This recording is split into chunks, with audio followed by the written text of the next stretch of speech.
We're talking about the drug conference, Mr. Tankersley. I was impressed with how the producers reacted to the requests from the White House to write scripts that would that would actively promote the cause, Anti-drug. Anti-drug, and there's so many of these people who claim to be so independent were just going along open-mouthed, and I thought, gee, you're a little bit gullible. I pointed out to them that we really don't dictate what our writers write. We tell them they can't write certain things, and I can tell you too that people who write drug scripts will glorify it for 28 minutes and put in a negative at the end or something, but it's not the solution. And you may see a picture up on the wall where I was talking to the president and John Mitchell about it. And I said, if you could get the FCC to back off a little from our anti-cigarette spots that we're running heavily, we could run more anti-drug spots. And Nixon told John Mitchell to call Birch over at the FCC and try to get that done. Didn't happen. But that was a fascinating day. We were treated to all kinds of shows, Dog and Pony Act. We went to the State Department where they brought out dogs searching out drugs. Very interesting. And then one of the most interesting things to me was John Ehrlichman. I sat with him just below the podium during lunch, and he let me know he thought we were a pretty liberal outfit and very unfair to them. And I pointed out to him that we have a couple of hundred affiliates who basically are conservative, and there's more balance than you people will ever acknowledge. And I said, oh, talking about drugs, just recently Maria Manis, I think, was arguing that marijuana should be acceptable. I said, who answered that? The man you consider to be wildly liberal, Eric Sevareid, in his commentary. I said, by the way, have you met Eric? He said, I met him last week and I was not impressed. Gee, he's very quick. So then he stood up to speak, and one of the producers said, tell us, Mr. Ehrlichman, oh yeah, first of all, what is the cause of juvenile delinquency? What is the basic cause? Parents, he said, that's it. It's like that. Then somebody said, how does the president get his news? Well, we have a group of hard-working little gnomes. They read all of the major newspapers, and they watch your 3 networks. They synthesize the information, have it on his desk the next morning when he comes in. And I couldn't help it. I said, John, tell me, are those little gnomes, are they objective little gnomes? He said, no, they're not, but their biases are identifiable and yours aren't. He's furious. So people back in New York said, what was your opinion of the White House when you came back? I said, well, in some spots there was an air of arrogance, and overall there was an air of great expediency. I didn't find anybody stopping to think about anything, racing. But he was the arrogant one. Oh, brother. Gee. Talking about Ehrlichman or? Yeah, John Ehrlichman. Now, Magruder was nice, and the president, of course, was very gracious, and the only thing about Nixon, that's off record, but he thought he was talking to a bunch of creative people, so he should come up with some literary quotes or something, which he tossed in very awkwardly about like the incumbent trying to quote Aristotle or something. Right. Well, let me ask you about a subject that's still, and it's obviously hot today, and that's violence on TV. Now, when you were at CBS working, what were the limits? What were the expected limitations on violence as it was depicted on television? Well, interpersonal violence that was just extremely violent. If somebody hit somebody on the chin and he went down the way they used to, that wouldn't be, unless it was done over and over. Gratuitous violence always was objectionable. If it furthers the story, you have an argument. If it doesn't, you have any argument at all. And when you have a long series of Westerns, as we had at one time, we had many problems with violence. That's when I tabulated everything. We had a conference at the Beverly Hills Hotel, a panel discussion once with the representative of Screen Actors Guild, a fellow named Charles Heston. And we had as judge of the panel a man who was a judge at the Nuremberg trials. We had the Writers Guild and the program director of ABC and the program director of NBC, and me. Our program director wasn't there. But they talked about the assassination of Robert Kennedy, and I explained that television gets blamed for everything. This is a man nurtured in a foreign culture, probably watched very little television, and he commits a murder, and we're blamed for that. And I said, we have much fewer acts of violence on our network than you would think. I said, we tabulated very carefully. And last week, there were 19 acts of violence, and that included pushes and slaps. And we have it under control. It was a subject brought up often, and in the early days of television, there were more studies made and more concern. The first one of any importance at all on violence was a conference held at what's the name of the resort in San Diego? Not San Diego, but Santa Barbara. I guess it's Santa Barbara Hotel. And we had a foundation called the Foundation for Character Education. A Scotchman had left money to fund that foundation. And Ralph Gary, a professor of psychiatry at University of Massachusetts, ran this conference. We had people from around the world. Hilde Himmelweit from Germany had written the first book about the effects of violence on children. And this was 1956, I guess, something way back then. And we learned a lot. They had important people there, and I learned so much, and others did too. Then at the network, we had a 3-network committee, and but they didn't do much, really. We had Gerhard Wiebe, head of the psychiatry department up at the University of Massachusetts, head it, and each network had a sociologist, and we had some very famous people there. Dr. Ruth Hartman one day said, why can't we provide a grant for a study on the effects on children's values?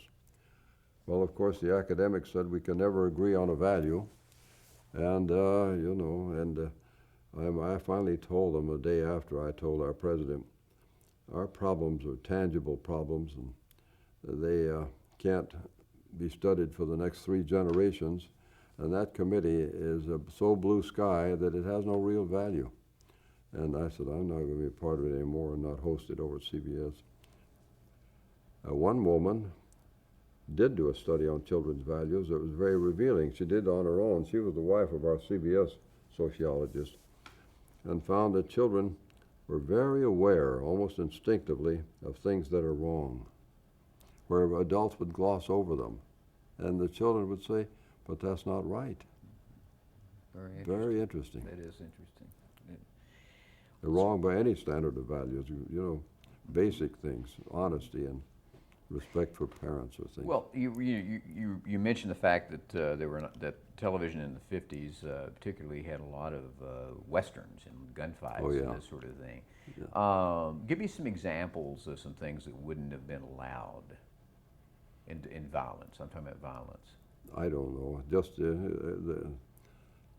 the amount of it as much as anything, but some that are, there are examples of some that were almost sick.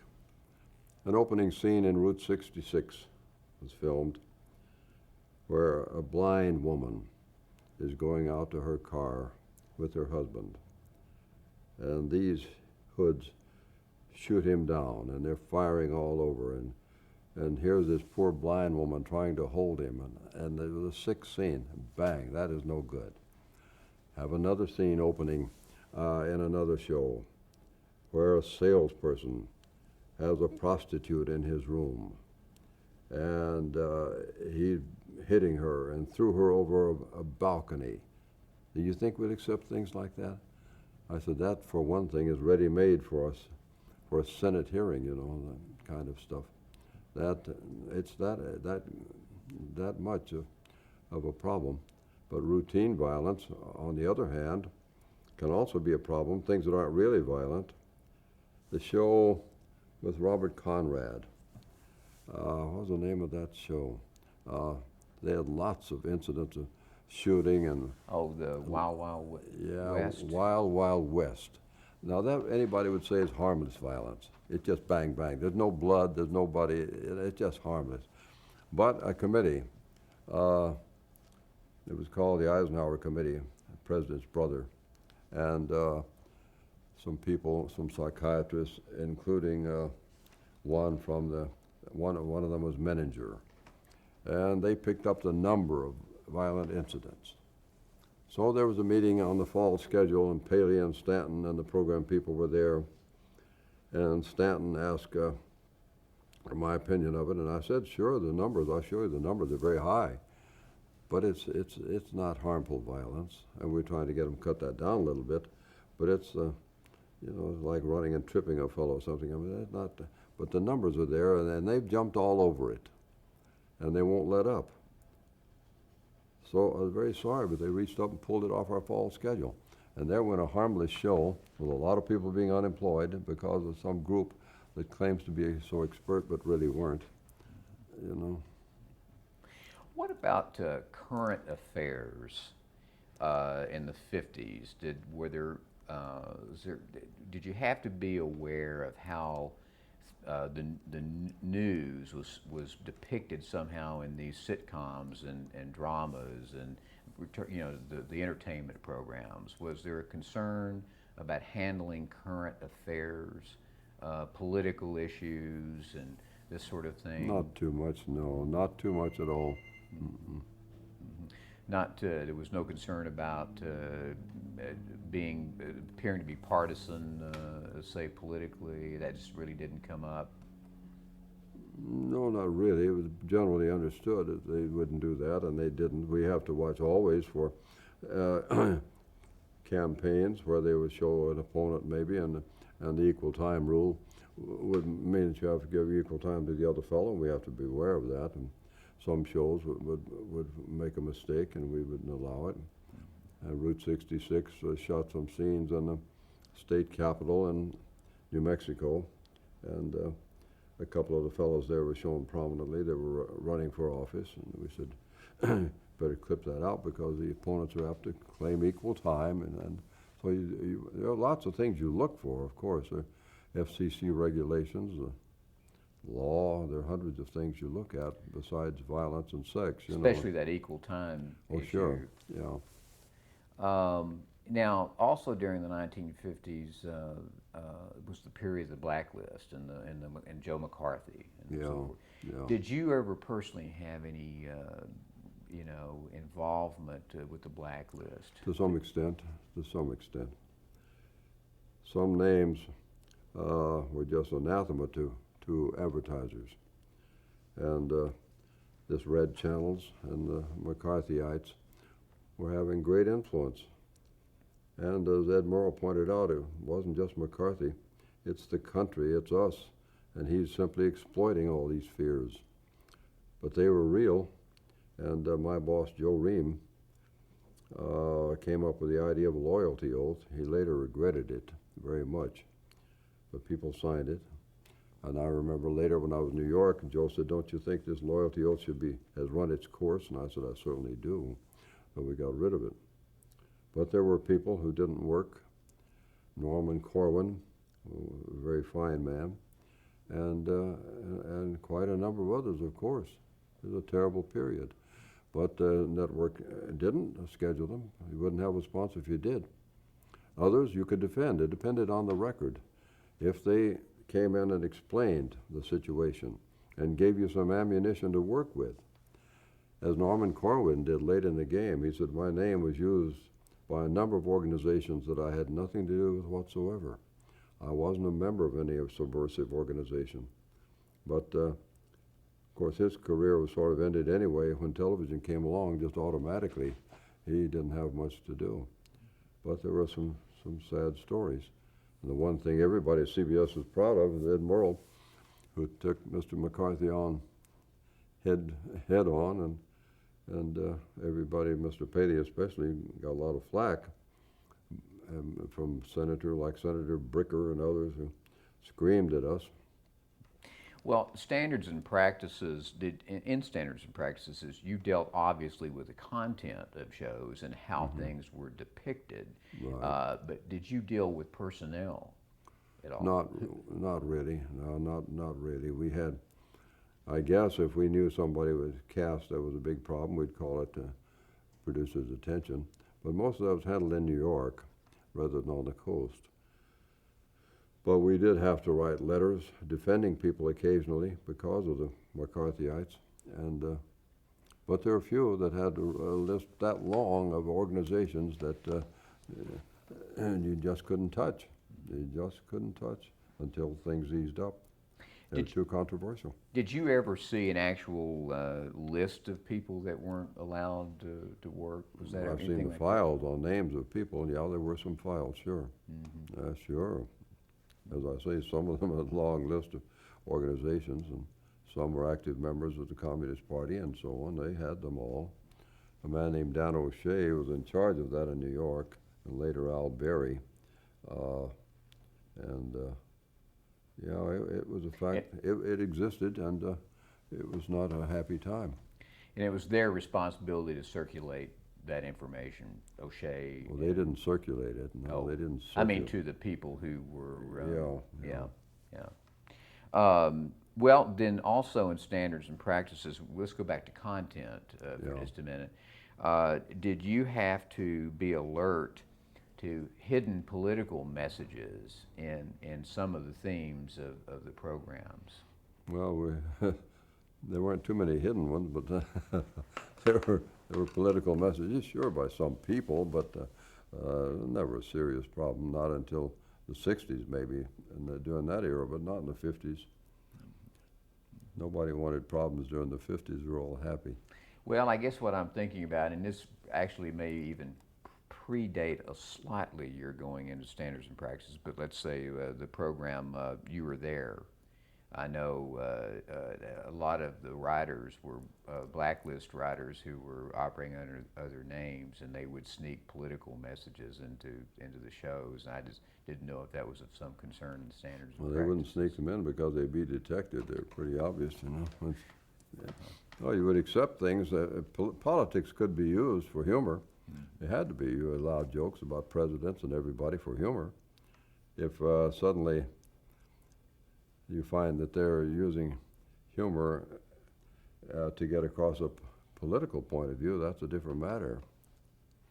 Well, let's talk about some specific programs. We've talked about issues like violence and personal hygiene and civil rights. Let's talk about some of the specific programs and like As the World Turns. And when I say As the World Turns, I'm really also just talking about daytime soap operas. Did that ever give you any problems, the daytime soap operas? Well, not really. We had our editors. I don't think an editor ever brought a problem to me really about a soap opera. They were all very cooperative. And there again, the sponsor's influence had a lot to do with it. For example, Procter & Gamble Productions produced a number of shows, and they didn't present any problems at all. The lady who created As the World Turns and Another World, I've forgotten her name, very fine woman. She was a grande dame of soap operas. Decided to try something at night if we would accept it, and the program department said they would. And some of the material, I don't remember what it was exactly, but it might have worked in the daytime, but the way it was belabored at night, somehow it didn't. So Freddie Silverman and I and the Procter & Gamble producer flew out to Chicago to meet with her. Charming woman. I wish I could remember her name. She was truly the grande dame of soap operas. Erna Phillips? I guess so. You're right. Yeah. She also took the three of us to the Playboy Club that night and bet me $25 that I was making it so tough for her that her show would be on NBC the next year, or whenever it was she was going to move. And I bet her 25 she wouldn't move. Well, of course she didn't move anyway because NBC didn't want it either, but she was likable very much. So the daytime soaps weren't really a problem. You didn't have Not to. really, no. No. What about let's say a show like the Beverly Hillbillies? Anything come to your memory? You'd have to look a long time to find anything wrong with that. Paul Henning, who's a fine writer, would never put anything in bad taste ever. Well, what about the Dick Van Dyke Show? You've already mentioned Carl Yeah. Reiner. What about Sheldon Leonard? Did you ever have any dealings with Sheldon Leonard? Oh yeah, quite a bit. Sheldon, I liked him. I hired him as an announcer when I was doing promotional work for CBS, paid him scale. He was the racetrack tout on Jack Benny, you know. You remember that? Yeah. Well, Hey, Bud, he said, I've got a tip. Oh yeah, well he produced Danny Thomas show. And when they came over from ABC, I had lunch with him and told him what our rules were. We're a little stricter maybe than ABC. And so after one or two scripts, something came through that wasn't acceptable. And Sheldon thought he would film it anyway. So I sent Sheldon a formal wire and said, this entire show is rejected. It's already on film. And he was livid. Oh, gee. That's the way it is, Sheldon. I told you, things are a little straighter over here. We run tight ship. So he had to correct it. But we got along quite well. I asked him one day how I got along with Danny Thomas, who is so tempestuous and very difficult. He said, he is that. But when I was a writer for Fred Allen, a young man, Fred put his arm around me and said, young man, the first thing you have to do in this business is to accumulate some screw you money. And he said, I've got it. And Danny knows I've got it. Later, Sheldon and I were involved in a panel discussion, and so was Rod Serling before Television Academy one night.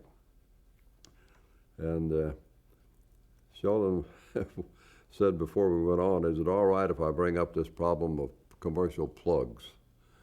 And I said, well, we're having a problem, you and I don't think we should just, the two of us on stage, go into that particular problem. And so he laid off. But then later it came up in general, and I took it on, and he said, you said we weren't going to discuss that.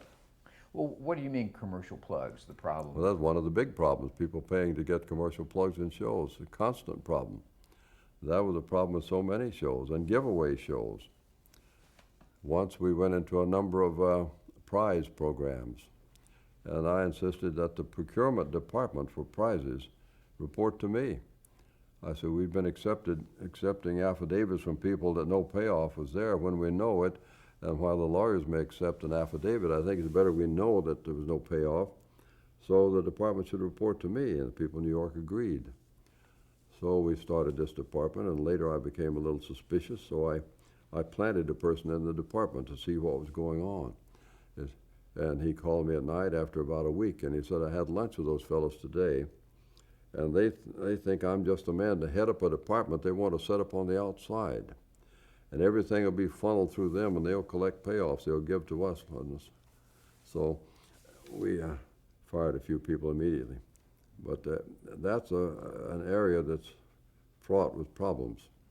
You see people smoking certain brands of cigarettes, or did, or cigars today. You think that's innocent? And not by a long shot, it's not innocent. Some cases may be, but they used to try all the time. Public, what do you call them? These agents, plug agents, are all over Hollywood, and some of them are legitimate, and but they offer inducements to get their products on or to mention a product. Jack Benny had one. His writers would write pretty jokes, and they're pretty funny, and Jack would defend them. He didn't get any payoff, but he'd defend the joke. Once he came charging out of his dressing room in his shorts when Irving Fine and some others and I were talking about a plug for green stamps. Somebody had stolen Jack's Maxwell, and he was concerned especially about the green stamps in the glove compartment, you know. Well, Jack thought that was hilarious, and said, some of your writers are paid off. Yeah. So, oh yeah, that was a constant thing. Some people made a lot of money out of it. I was offered payoffs. Oh yeah, somebody sent, when we built a new home, sent me a lovely washer and dryer delivered to our house. And I called back and said, can't accept that. They said, oh, forget it, we just want to do something nice. No, I can't accept it. The thing sat there for about 3 weeks. They wouldn't come pick it up. So I called the producer, asked him to have lunch with him. I said, I can't accept that, and I don't want to throw it away. I want you to get it. He said, would you pay the shipping? I paid to ship the thing back. I said, it's worth it. Amazing. Another one said, we should take our wives to Rio this weekend. He represented an airline. That sort of stuff all the time. One man told me one day, he said, I know I've tried to pay off some of your fellows. And he said, and they turn me down all the time. He said, we're all crooks, but I'm one of the nicer ones, he said. Well, let's talk about, now that you brought we've talked about sponsors off and on back here in this. Yeah. Now, in the early days of television, what most of the shows would be produced and paid for by one sponsor. Is that correct? Well, many of them were. Many of them were. Quite a few weren't, but you did have sponsor control of things to some degree if it was their package. And they also complained at times if something happened to be in bad taste. We might be in a position, I might be, of defending the show in that case, or I might agree with them. But they were a help in keeping things tasteful and in line, and more as they just bought spots in shows, they stepped back and said we're no longer responsible, which put a heavier burden on us, quite a bit heavier. No influence at all. They would write complainants that we have no control over the show. You must write to the network. And I've talked to business groups about that, said how can you do that in good conscience? You're paying the bill and you have no concern about that show. You allow your spots to be put any place. I don't understand that. Your spots are keeping some pretty bad company at times. What would be the reaction to that challenge? They shrug. No help. They just didn't want the burden. No. But it's a two-edged thing. When they did want the burden, they would object to things sometimes that were not bad. An interesting example is Simon and Garfunkel did a special written by Chuck Grodin, and it had a political message in it, more or less, and it was rather obvious at first. And I met with them personally. It was done in New York, and got them to change things. AT&T was going to sponsor it, and they were trying for a new image. Boy, they were going to sponsor something a little controversial. I told NWA, I don't think your client's going to buy it. Oh yeah. They told me one day I was talking to Paul Simon, and the agency NWA said, you've got to leave these boys alone, for goodness sakes. I said, yeah. I'm trying to build a bridge over the generation gap, and your client is not going to walk it. Oh yeah. So we went along and would argue this point or that. One time they had sort of a montage of presidents and other notable people that they personally liked. And I said, this could be defended, but there's one glaring exception. You don't mention Eisenhower in that whole list. And Paul said, well, frankly, we have no fond memories of Eisenhower. I said, you character. In a few minutes, he came back to that conference, came back and said, we'll give you Everett Dirksen, and that's as far as we'll go. Great story. Well, we'll take a break here to change tape.